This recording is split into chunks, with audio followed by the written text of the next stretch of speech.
በስመ ስላሴ በስመ አብ ወወልድ ወመንፈስ ቅዱስ አሐዱ አምላክ አሜን። ሰላም እግዚአብሔር አምላክ ምስ ኩላትኩም ይኹን። ስድራ እግዚአብሔር አምላክ ከመይ ውዒልኩም? ኣነ እግዚአብሔር ይመስገን። ክብሪ ይስፋሕ መድኃኔዓለም ጽቡቕ ውዒለ።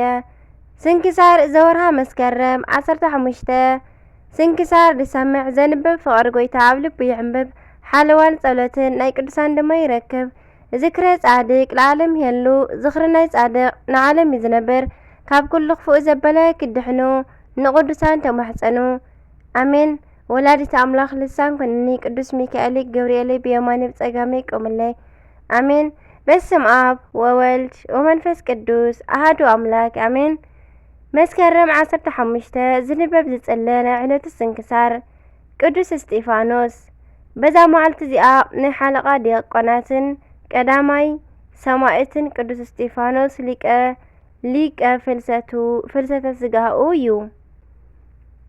እዚ ድማ ካብ ግዜ ዕረፍቱ ንብዙሓት ዓመታት ምስ ሓለፈ ን300 ዓመታት ዝኣክል ካብኡ እውን ዝበዝሕ ንጉስ ቆስጠንጢኖስ ኣብ ዝነገሰሉን ቅንዕቲ ሃይማኖት ተዋህዶን ኣብ ዝተገለጸሉን ኣምልኾተ ህያው እግዚአብሔር ኣብ ኩሉ ይስፋሕፋሕ ኣብ ዝነበረሉን ግዜ ስጋ ቅዱስ እስጢፋኖስ ኣብ ዝተቐብረሉ ጥቓ ኢየሩሳሌም ሎኪያኖስ ዝተባሃለ ሰብኣይ ነበረ።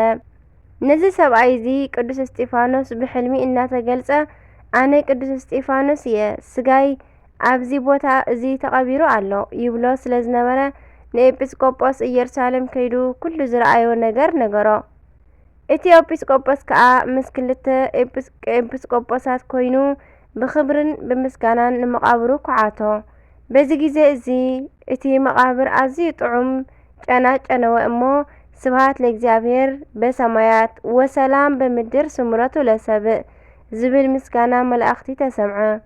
እዚ ምስ ሰምዑ ኩሎም ስለ እቲ ዝተገብረ ተኣምር ንእግዚአብሔር እናመስገኑ ተሸኪሞም ናብ ጽርሐ ጽዮን ወሲዶም ቀበርዎ። ድሕሪ እዚ ድማ እለ እስክንድሮስ ዝተባሃለ ቆስጥንጥንያ ዝዓዱ ነገር ግን ኣብ ኢየሩሳሌም ዝቕመጥ ሰብኣይ ቤተ ክርስቲያን ሃኒጹሉ ንስጋኡ ናብኡ ኣጋዓዞ። ድሕሪ 5 ዓመት እለ እስክንድሮስ ሞተ እሞ ኣብ ጎድኒ መቓብር እስጢፋኖስ ተቐብረ። በዓልቲ ቤት እለ እስክንድሮስ ድሕሪ 8 ዓመት ሬሳ ሰብኣያ ናብ ቆስጥንጥንያ ንኽትወስድ ናብቲ ቤተ ክርስቲያን ከደት እሞ ዓስከሬን ሰብኣያ ዘለዎ ሳጹን ምስ ሳጹን ቅዱስ እስጢፋኖስ ይመሳሰል ስለ ዝነበረ ብፍቓድ እግዚአብሔር ተጋግያ ዓስከሬን ናይ ቅዱስ እስጢፋኖስ ዘለዎ ሳጹን ኣብ መርከብ ጽዒና ናብ ቆስጠንጥንያ ክትጓዓዝ ጉዕዛኣ ጀመረት። ኣብ መንገዲ ካብ ሳጹን ቅዱስ እስጢፋኖስ ድማ ጣዕመ ዝማሬ ሰምዐት እሞ ተደኒቓ ነቲ ሳጹን እንተረኣየት ድማ ሳጹን ቅዱስ እስጢፋኖስ ከም ዝኾነ ፈለጠት። እዚ ዝኾነ ብፍቓድ እግዚአብሔር ከም ዝኾነ ተረዲኣ ንእግዚአብሔር እናመስገነት መንገዳ ናብ ቆስጠንጥንያ ቀጸለት። ኣብ ቆስጠንጥንያ ምስ በጽሐት ድማ እቲ ዝኾነ ኩሉ ንንጉስ ነገረቶ። ንጉስን ሊቀ ጳጳሳትን ካህናትን ህዝብን ብክብሪ ተቐበልዎም። ብዙሕ ተኣምራት ከዓ ረኣየ። ሓደ ካብቶም ተኣምራት ድማ ኣብ ሰረገላ ኣብ ቅልቲ ጽዒኖም ክወስድዎ እንከለዉ ኣብ ቆስጠንጥንያ ዝበሃል ቦታ ምስ በጽሑ እተን ኣብ ቅልቲ ምኻድ ኣብየን ደው በላ። ዋላ እንተቐጥቀጥዎን እንተሃረምዎን ምንቅስቃስ ኣበያ። ብድሕሪ እዚ እቲ ሓንቲ በቕሊ ብልሳን ናይ ሰብ ጌራ ንስጋ ቅዱስ እስጢፋኖስ ኣብዚ ኣንብርዎ ኢላ ተዛረበት።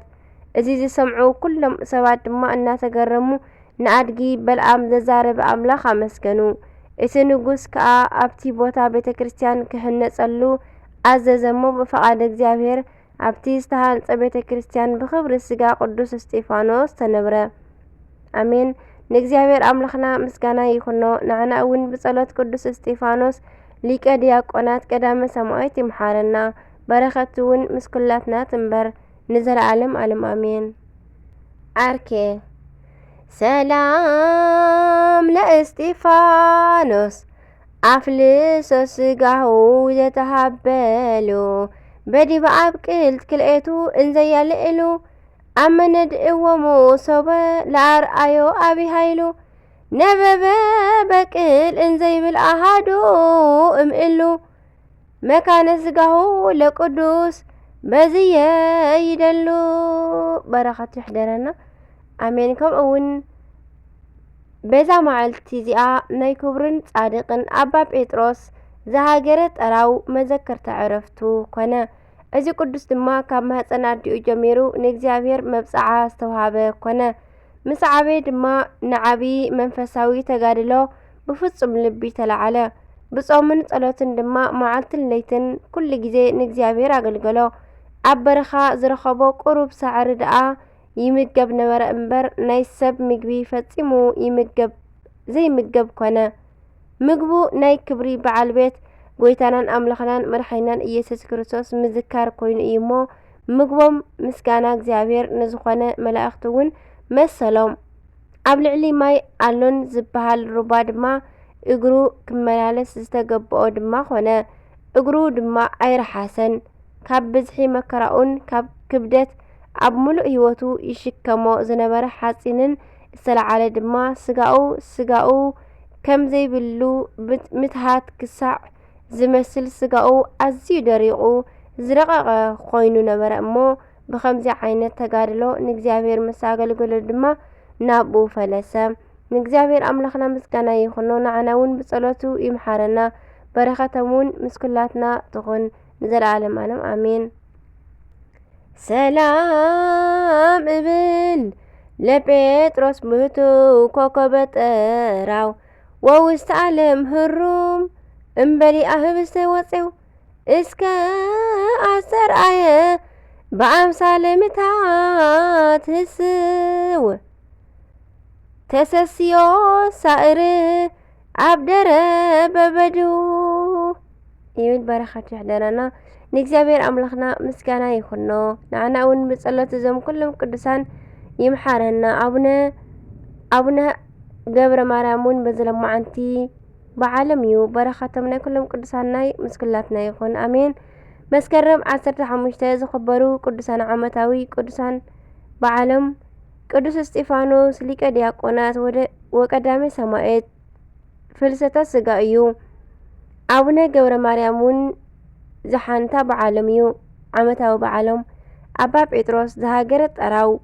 ወርሓዊ በዓላት ድማ ቅዱስ ቄርቆስን ኣዲኡ ኢየሉጣን፣ ቅዱስ ኤፍሬም ሶርያዊ ኣፈ በረከት፣ ቅዱስ ሚናስ ግብፃዊ፣ ቅድስቲ እምባ መሪና፣ ቅድስቲ ክርስቲና ኣሜን። በረኸቶም ምስ ኩላትና ይኹን። ስንክሳር ድሰምዕ ዘንብብ ፍቕሪ ጐይታ ኣብ ልቢ ይዕንብብ። ሓለዋን ጸሎት ናይ ቅዱሳን ድማ ይረክብ። ዝክረ ጻድቅ ለዓለም የሉ ዝኽሪ ናይ ጻድቅ ንዓለም ይዝነብር ኣሜን። ካብ ኣናብባ ካብ ዜማ ካብ ቃል ኩሉ ካብ ግድፈተ ቃል ዘውደቕኮ ዘንጠብኩ ብኣፈ ቅዱሳን ትጉሃን መላእክት ይተኣረመለይ ኣሜን ወኣሜን ይበሉ ኩሎም መላእክተ ሰማይ። አቡነ ዘበሰማያት ይትቀደስ ስምከ ትምጻእ መንግሥትከ ወይኩን ፈቃድከ በከመ በሰማይ ከማሁ በምድር ሲሳየነ ዘለለዕለትነ ሀበነ ዮም ህድግ ለነ አበሳነ ወጌጋየነ ከመ ንሕነኒ ንህድግ ለዘአበሰ ለነ ኢታብአነ እግዚኦ ዘተመንሱት አላ አድኅነነ ወባልሐነ እምኩሉ እኩይ እስመ ዚአከ ይእቲ መንግሥት ኃይል ወስብሐት ለዓለመ ዓለም አሜን። በሰላም ቅዱስ ገብርኤል መልአክ ኦ እግዝእትየ ማርያም ሰላም ለኪ ድንግል በህሊናኪ ወድንግል በስጋኪ እመ እግዚአብሔር ጸባኦት ሰላም ለኪ ብሩክቲ አንቲ እምአንስት ወብሩክ ፍሬ ከርሥኪ ተፈሥሒ ፍሥሕት ኦ ማርያም ምልዕተ ጸጋ ምልዕተ ውዳሴ ምልዕተ ሞገስ ምልዕተ ኩሉ እግዚአብሔር ምስለኪ ሰአሊ ወጸልይ ምህረተ በእንቲአነ ምህረተ ኩሉ ዓለም ሀበ ፍቅር ወልድኪ ኢየሱስ ክርስቶስ ከመይ ይስረይ ለነ ኃጣውኢነ ተማኅፀነ በክዳንቺ አሜን አሜን። ወስብሐት ለእግዚአብሔር ወለወላዲቱ ድንግል ወለመስቀሉ ክቡር አሜን ለይኩን።